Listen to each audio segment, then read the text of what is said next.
Mentari senja mulai tenggelam. Rintik hujan turun mulai terjatuh. Ku awali video ini dengan salam. Assalamualaikum warahmatullahi wabarakatuh. Halo Sobat Literasi, perkenalkan nama saya Rovi Yudi Nurhana dengan NIM 211220032, kelas TPINA 2A, jurusan Tadris Bahasa Indonesia, Fakultas Tarbiyah dan Ilmu Keguruan, Institut Agama Islam Negeri Ponorogo. Video ini saya buat untuk memenuhi tugas UTS mata kuliah literasi bahasa yang diampu oleh Bapak Lukman Hakim MPD, di mana tugasnya adalah membuat video yang berisi mengenai penjelasan teori analisis wacana kritis. Oke, tanpa berlama-lama, yuk kita simak video saya berikut ini.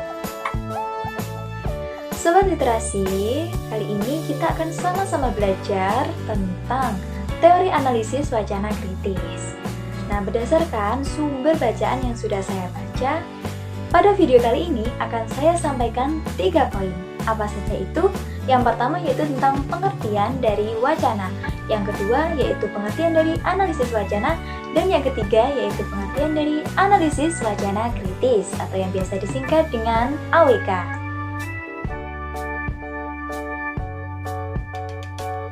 Apa sih pengertian dari wacana itu? Ada yang tahu? Ya, jadi wacana memiliki keberagaman definisi. Kenapa kok bisa beragam? Karena wacana itu digunakan pada berbagai atau banyak disiplin ilmu, sehingga diartikan sesuai dengan disiplin ilmu yang melingkupinya. Nah, dalam lingkup linguistik, beberapa ahli itu mengaitkan wacana dengan cabang-cabang linguistik yang di dalamnya itu terdapat atau mencakup berbagai disiplin ilmu bahasa.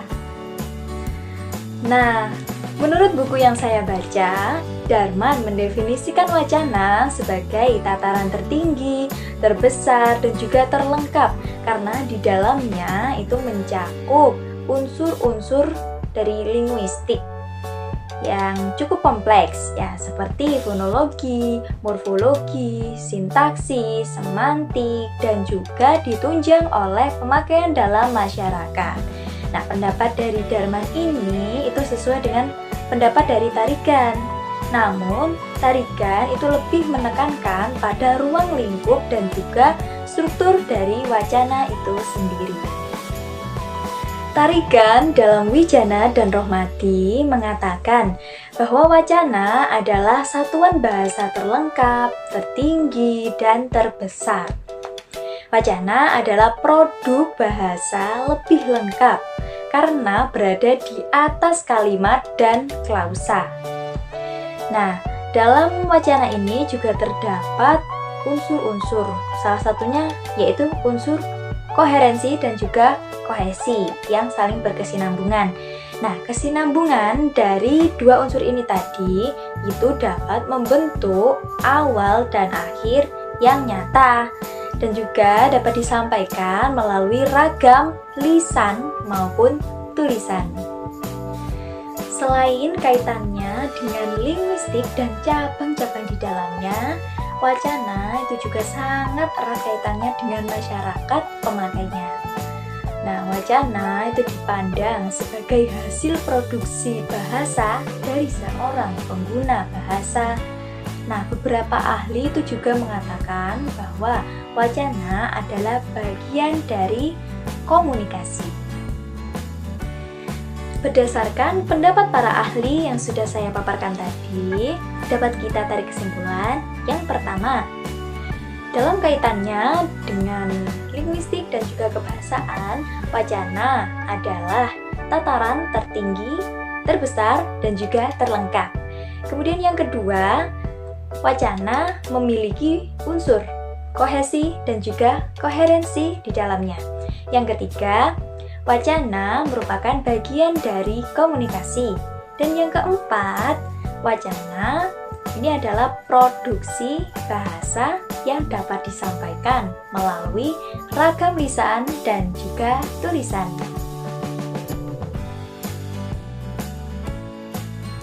Selanjutnya, kita akan membahas tentang analisis wacana. Nah, analisis ini adalah sebagai metodenya dan wacana sebagai objeknya. Berdasarkan buku yang saya baca, Yule mengatakan bahwa analisis wacana merupakan kajian atau penyelidikan tentang ruang lingkup yang lebih luas dari bentuk atau fungsi dari apa yang dikatakan dan dituliskan. Nah, berdasarkan pengertian tersebut, dapat dikatakan bahwa analisis wacana akan mengkaji bahasa secara lengkap dan luas. Hal ini berarti analisis wacana tidak hanya mengkaji bahasa secara teks, tetapi juga konteks yang melingkupinya.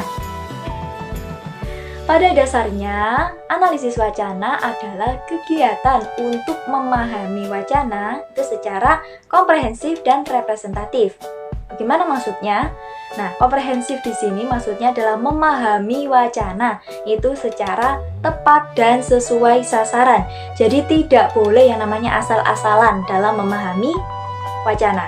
Kemudian, untuk representatif ini berarti bahwa wacana yang dibuat atau yang diproduksi itu harus mewakili tujuan dari pemproduksian wacana itu sendiri.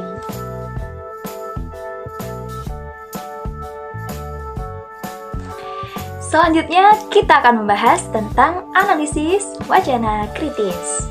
Nah, dalam buku yang saya baca ini ada seorang ahli yang bernama Sparkov.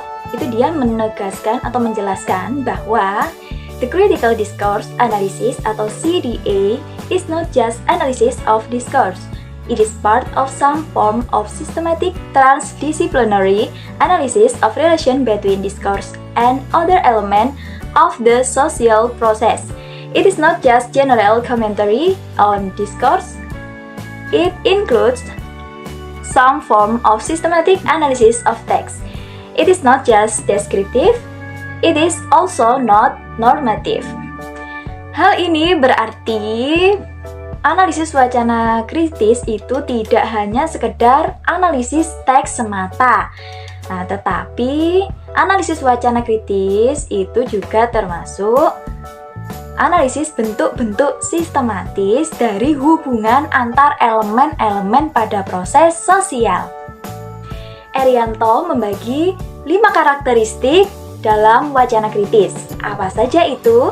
Yang pertama, ada tindakan. Kedua, konteks. Ketiga, historis. Keempat, kekuasaan.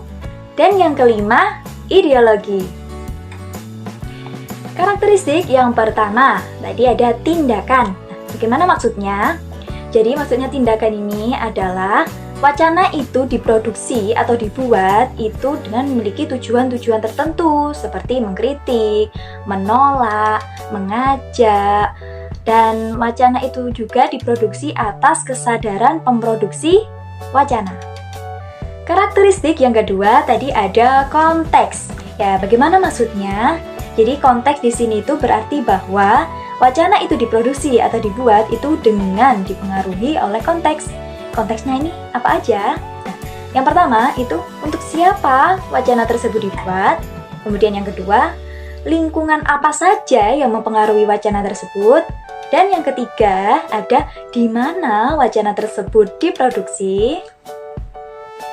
Karakteristik yang ketiga yaitu historis. Nah, di sini berarti bahwa produksi wacana itu tidak akan terlepas dari rentang waktu diproduksinya wacana. Yang keempat, ada karakteristik kekuasaan. Nah, di sini wacana itu dipandang sebagai alat kekuasaan. Ini untuk memperluas cakupan kekuasaan dan untuk menyudutkan kekuatan lawan dan juga untuk